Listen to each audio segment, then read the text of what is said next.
Imam Sajid, it seems to me that friendship with other religions in your life were very important. And your journey is very full of friendship with people of other religions. Can you share us some beautiful story about friendship with people of other religions? What it brings you, how it was important in your life? What is your experience? That's non-spiritual human experience. Throughout my life, I worked with others because my father taught me at the age of 4.5 that you must serve others above yourself selflessly. And that's based on the saying of the Prophet upon him, the khairun nas bi anfa'un nas, that I translated earlier. But when I came in England, first time I met a Jew. I never met a Jew in my whole life. It was at what you were, how old have you been? I was 26. I came here to do my PhD, and I was sitting in the underground in a train when someone came and sat next to me, which seat was empty, and he looked like me, with a bearded person with a black beard, beautiful beard, and also having a cap. So I assumed he is a Muslim, so I say Assalamu alaikum. He says Shalom. Oh, what is this? Because I never heard this word Shalom before. Then he explained, I'm a Bible teacher at Lubeck College, a Jewish seminary, and I teach there. And our conversation started, and he invited me to come to Lubeck College to speak about my faith. And then in return, I asked him to come to speak my mosque, where I was Imam. And he spoke in a Friday congregation, and the lecture has become internationally known that an Arabi entered into a mosque, and our friendship started. And through that I met so many other Jews. I went probably 60, 70 synagogues in my life throughout the world, including Jerusalem and many other places. So my friendship with Jews are now well established in my country, in the United Kingdom, with Rabbi Tonobi Field and our Richard Stone and Sir Siggy and many others. I don't want to name all of them because I may miss few people. So my friendship started with them strongly. In my town in Brighton, where there was a difficulties between three Indian subcontinent communities, Indian, Hindu, Muslims, mostly from Pakistan and Bangladesh. Because of their problems in their own countries, Bangladesh was separated by Indian army. So Pakistani were very angry against Indian, why they sent the army or 1 million army to control that part of the land. And then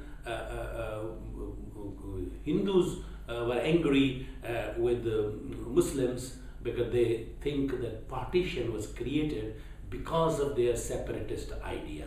If they would not have had a separate homeland, Pakistan, India would have been united. So Hindus were angry, and Bangladeshi was angry that Pakistani have discriminated them and did not give them the fair right. So me as an Imam of there, and they were coming in the same mosque, but was not talking to each other.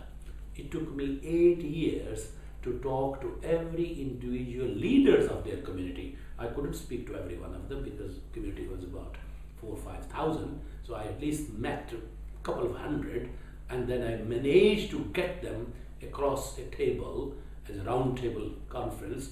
So yes, you may have a problem 1,000 miles away. Please, we live in England. Do we have any issue here to talk to authorities? You have no issue in education. You have no issue of discrimination in this country. You have no issue of problem of unemployment, so on and so forth. Everyone agreed that we do have a problem. We have a problem with the generation gap, we have a problem in our schools, we have a problem in our not getting employment, and etc. etc. So we set up a group called EMRC, Ethnic Minorities Representative Council.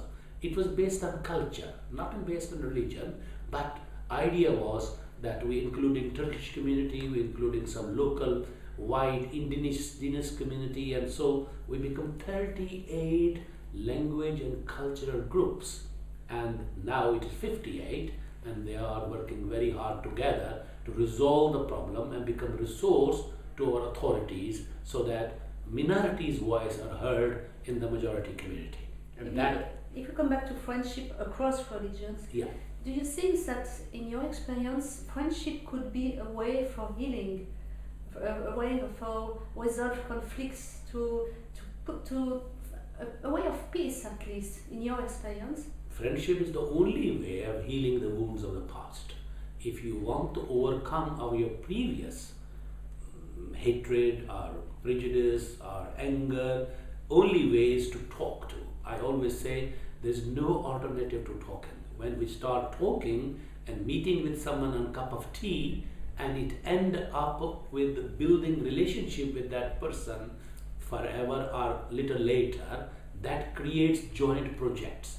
And as you know, that every human being has a spark in their life to make something good or make some differences in this world. And also you told before that the importance of interpersonal friendship, it is interpersonal. You say before that you speak with everyone and not only people together. What is your, do you have a specific experience of friendship with someone from during all the times that Yes. you have now, the same friends than 20 years 72. before? I met someone 72, a Jewish person like Dr. Richard Stone. He is still my friend. Yeah. And we talk to each other almost every day. Yeah. And we meet each other. And similarly with all other faiths, with Hindus, with Sikhs, with Buddhists, with others, because I founded Brighton and Hove Interfaith Contact Group. And what are your conversations together? Our always conversation was that what your aim of life is, what you want to do. Do you have anything against Muslims? Or I have to ask the same person to other, and we start our conversation, and it builds on from our previous prejudices to into love and friendship and care, and we do joint programs together, and that's what I have been doing in the past 40 plus years, that I am working with other people of faith. Of course, my congregation is there, my community is there, but I want my community to work with other community. So personally, I have been working with the leaders of the all other faith community. As I said, I've started in Brighton Hove Interfaith Group in Brighton, called Brighton Hove Interfaith Contact Group, for two reasons: that we want to be resource to the authorities. Suppose an accident happened in the main street or main road of the Brighton, where God forbid some people of different faiths have been injured, whom authorities will call? They should call me, so I can get a Hindu, I can get a Muslim, I can get Jew, I can get other, so they don't have to search for every synagogue or every mosque or everything. We have a one place where they can come and we can help them. And similarly, for resource-wise as well, if resources mean faith communities have buildings, faith communities have people.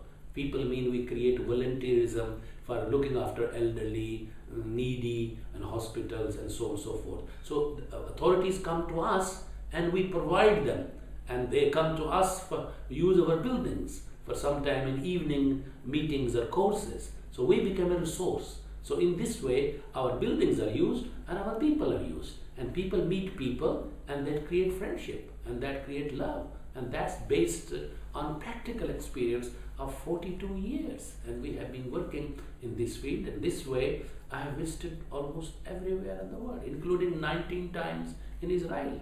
So I have lucky because I've been invited by different groups to talk my experience and to meet them and meet people like you and people like Olam and many, many others. Because of this friendship and because of these connections, I'm lucky, and that's what friendship brings. So the last question, so do you can in one sentence tell me what was the most formative for you to be in contact with other people of other religions? What means more? The more formative. Form. What was the Cup of tea. Cup of tea. Yeah, because we always invite people on food. Food brings different cultures together. In my practice, my wife is a good cook. I used to have 25 people almost every day around my dinner table. So cup of tea is a way to breed friendship. Well, to start conversation. Friendship so begins with honest conversation. Friendship begins with honest conversation. but it must be not a heavy agenda. Oh, we come here, we're going to change the world. No, specific. What? I start with cup of tea. Thank you. And that's how we begin our talk. Thank you. Thank you. A cup of tea. Beautiful conclusion. Cup of tea. I like it. Beautiful. It was wonderful. Because if you say I